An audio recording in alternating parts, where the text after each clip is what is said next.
Hello everyone. Welcome to the 11th episode of our Below the Radar Conversation series. Today we talk with Kenneth Bailey, the co-founder of the design studio for social intervention. With our host Am Johal, Kenneth discusses how social justice issues have been exacerbated during the pandemic and protests in support of racial justice and defunding the police. We hope you enjoy the episode. Hi, welcome everyone to Below the Radar. Really excited to have Kenny Bailey with us from the Design Studio for Social Intervention. He's joining us from Boston, Massachusetts. Welcome, Kenny. Good to be here, Am, and I miss you. I miss everybody in Vancouver. Yeah, well, we totally miss you too, and hopefully we will have a way of bringing you back here. And this is a strange, disorienting time for all of us. You're joining us by your cell phone video there. Wondering if you can just begin by introducing yourself a little bit, Kenny. Hi, everyone. I'm Kenneth Bailey. I'm one of the co-founders of Design Studio for Social Intervention. We've been around for about 15 years. I'm also teaching right now in an MFA program at Bennington College. I'm a teaching fellow. I'm there in Bennington, Vermont. And a lot of the work that the studio and I focus on is trying to figure out how to bring sort of what we know from future studies and design studies and socially engaged art into the mix around making the world a better place, and sort of how to bring those practices to bear within the larger social justice sector and movements in the United States and abroad and everywhere. And really excited to be talking to Am. We've done a few projects there with Simon Fraser University. We did a few talks about public kitchen, which was one of our projects where we posed the question: if kitchens were public, like schools or libraries, how would it make our cities and our neighborhoods more interesting, more convivial, and more sustainable? How would it make them better? And we've also done a bunch of talks about spatial justice there, which is one of the topics we like to think a lot about. And last, we've done a few conversations through SFU again around the Social Emergency Response Center, which was another one of our projects. So I'm happy to be back in conversation. Yeah, you were here at the Heart of the City Festival, in fact, a few years back. And one of the reasons I wanted to talk to you, Kenny, is because in your work with the Design Studio for Social Intervention, you're thinking about futurity, you're thinking about social justice, and in comes along something like a pandemic.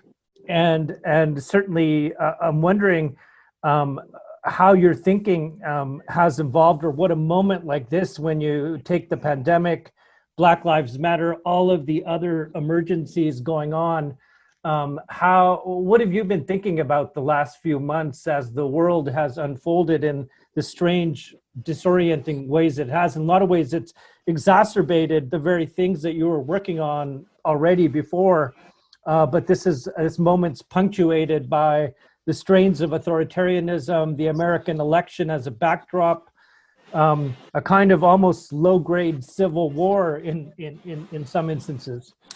It's so true. I've been thinking a lot about this idea that what we're in right now is a kind of semiotic to physical sort of civil war with, what people are doing when they go up to cops or go up to people who are sort of representing the sort of militarized horizontal regime around sort of authoritarianism, and thank the cops in front of people of color or in front of Black people who they might anticipate are fighting for Black lives. Like, these kinds of scenes, I think, are sort of part of this sort of protracted social civil war that we're starting to experience, all the way out to, real concrete versions of direct violence, like what we're seeing happening right now in Portland, and all around, the United States. Just Portland is just the immediate set of optics that come to mind given what you see on Twitter. What we've been thinking a lot about, also reflected in our most recent book, our only book that we just published, Ideas, Arrangements, Effects, is this idea that social arrangements are actually being questioned right now. So people are questioning the arrangement of paying for housing to landlords, or having to work for pay, or having to buy our food. Like these kinds of fundamental arrangements are actually being discussed right now. And so we feel like the time is right to actually create the conditions and the arrangements of policing with the question and the fight right now for abolition.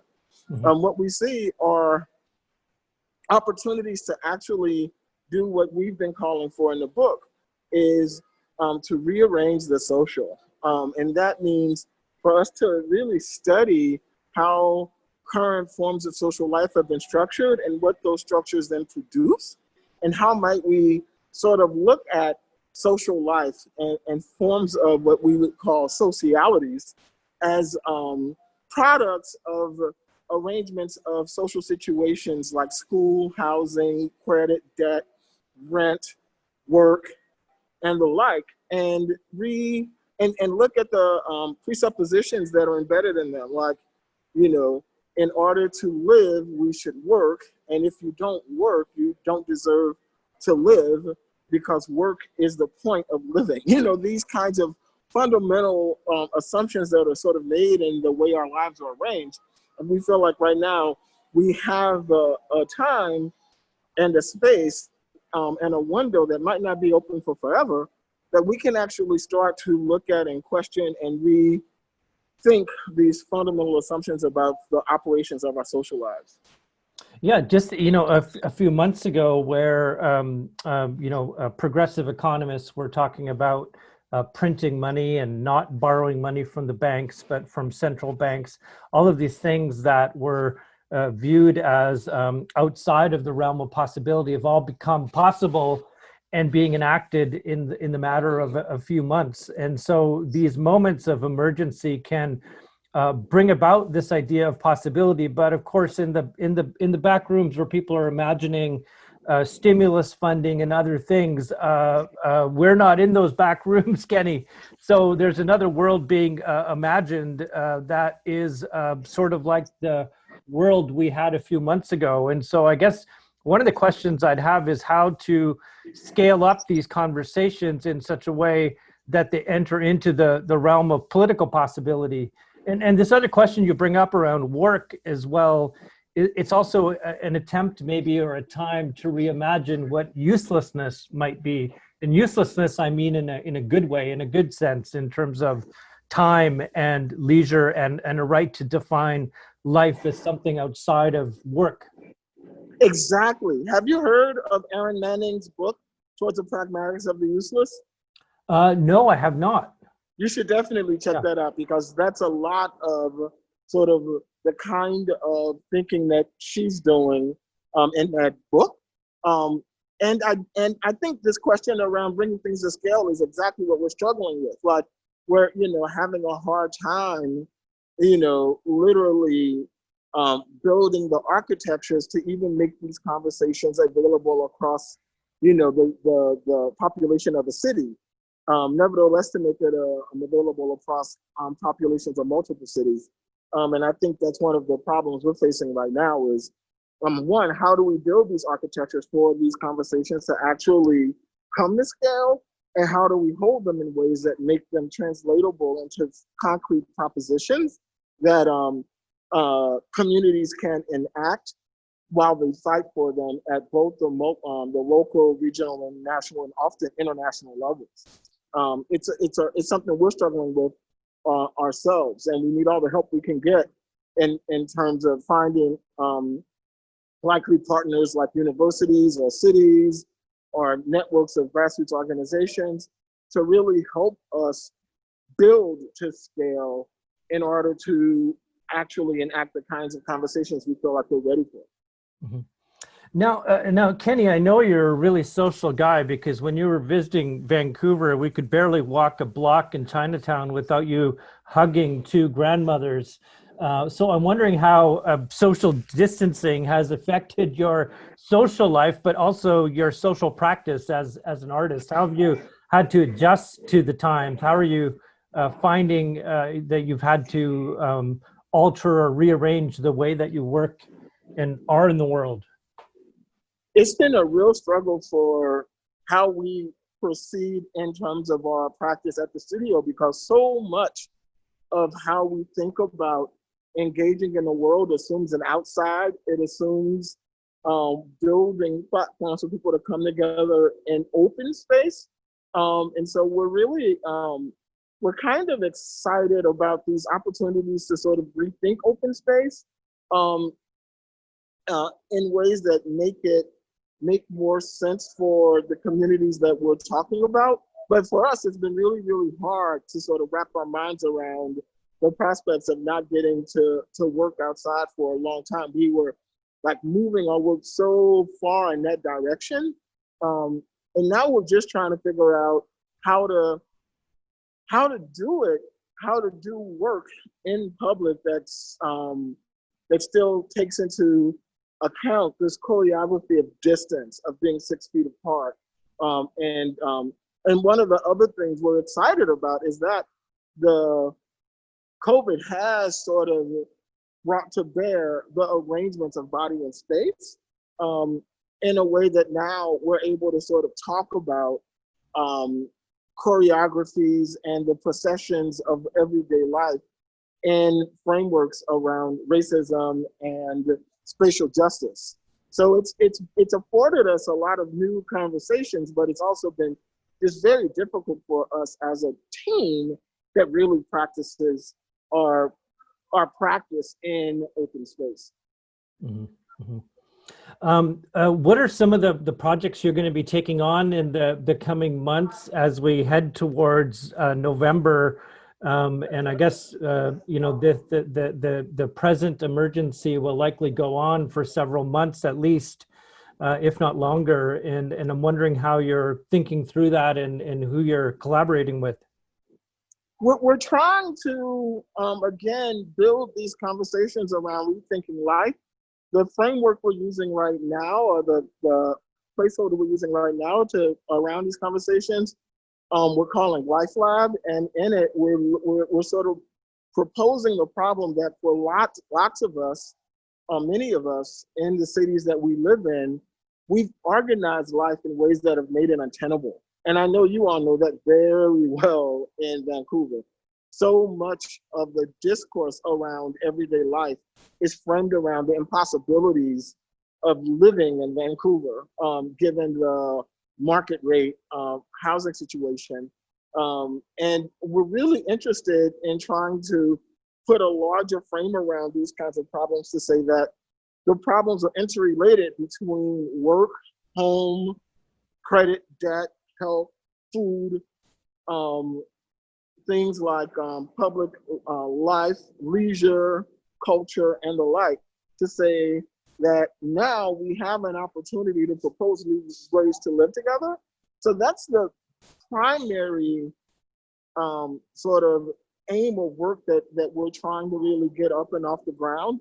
Another thing we're doing inside of this project called Life Lab is a smaller project that is looking to propose new ways to conceive of work, saying what if jobs were organized like adventures instead of jobs being organized like jobs. And in that sort of proposition, we're trying to organize a series of adventures that would be useful to grassroots organizing groups, social justice groups, environmental justice groups, but also potentially fun for college students, high school students who may not be going completely back to campus life, but are looking for things to do that could potentially earn them things or maybe earn them money. We haven't decided on all the incentives yet. So we're trying to start to create the conditions for people to engage in what we're calling sort of propositional politics, where they actually start to test and imagine alternatives, and at the same time advocate for them through the act of enacting them, as well as sort of more traditional advocacy at the scale of cities, and often through cities, states and national advocacy as well. So maybe you all can, we could figure out a way to try to do some versions of Life Lab in Vancouver with you all as partners, if it's possible. Interesting. In BC here, the lab that does blood testing is called Life Lab, so we might get sued, but we can figure out a way to get around that. Yeah, we don't have to call it that. It's just a placeholder inside the organization. But we, different places might call them different things. Yeah. And what's your read of the situation in Massachusetts, Kenny, where you're based in Boston? In what sense? Just in terms of how COVID is being handled by the state, but also Black Lives Matters in Massachusetts, how it's playing out there on the ground. Well, a month ago, I was in LA, and the difference between sort of California and LA and Boston has been stark. Boston people are pretty at home. Like I would say, people are really, sort of engaged in social distance. Maybe it's because it's New England. Maybe there was something about the culture here that was predisposed to sort of staying in. But I think people are being pretty distant here, where California is so warm and it's so I think it was much harder for people to really just stay in. It's just it runs counter to public culture. So it's been funny being back in Massachusetts, where I feel like people pretty much are at home. That's sort of my personal take. And in terms of questions around abolition and Black Lives Matter, I wasn't here when a lot of this stuff happened here locally in Boston. I was in California, and now things are kind of quieting down, and you see a lot more action, in other cities. But we are seeing mayors start to build task force to actually try to tackle racism in cities. And we'll see what happens with that work. And what else? Yeah, I think we're seeing moments right now of inflection that we potentially can take advantage of to try to move brand new conversations about how cities imagine the good life. Because I think one of the presuppositions that people in power hold is that we all kind of want the same good life. And that is one where we're maximizing our market value and we're not useless and, we're making enough money to pay for everything. And that's not the only way we can organize lives. There are a lot of assumptions in those ideas about what makes for a good life that then create arrangements that for a lot of us have very little social room for how we are or how we want to be in the world. Like we aren't all, like some of us might value our uselessness more than we value our marketability in a sense, but that way of being isn't there isn't room for that way of being such that one can survive in the current arrangements where one's marketability drives everything. And you're trying to maximize the market itself. So I feel like we're at an inflection point where these kinds of assumptions about the arrangements of life are really, really able to be raised. The question then comes back to doing it and getting those questions raised to scale such that we can actually do something concrete about them. Kenny, thank you so much for joining us on Below the Radar, and we're going to link to your book in the bio when this comes out, and look forward to seeing you in The Vancouver book is really out. soon. The book is out. Yeah, the book is out. The name again, Kenny? Ideas, Arrangements, Effects. Okay, thank you so much for joining us on Below the Radar. I hope it sounded good. Thank you so much for having me, Am. Thanks again to Kenneth Bailey for joining us on this episode of our Below the Radar conversation series. Below the Radar is created by SFU's Vancity Office of Community Engagement and is recorded on the territories of the Musqueam, Squamish, and Tsleil-Waututh peoples. As always, thank you to the team that puts this podcast together, including myself, Paige Smith, Fiorella Pinillos, Kathy Fang, and Jackie Obanga. David Steele is the composer of our theme music, and we thank you for listening. Tune in next time for a brand new episode of Below the Radar.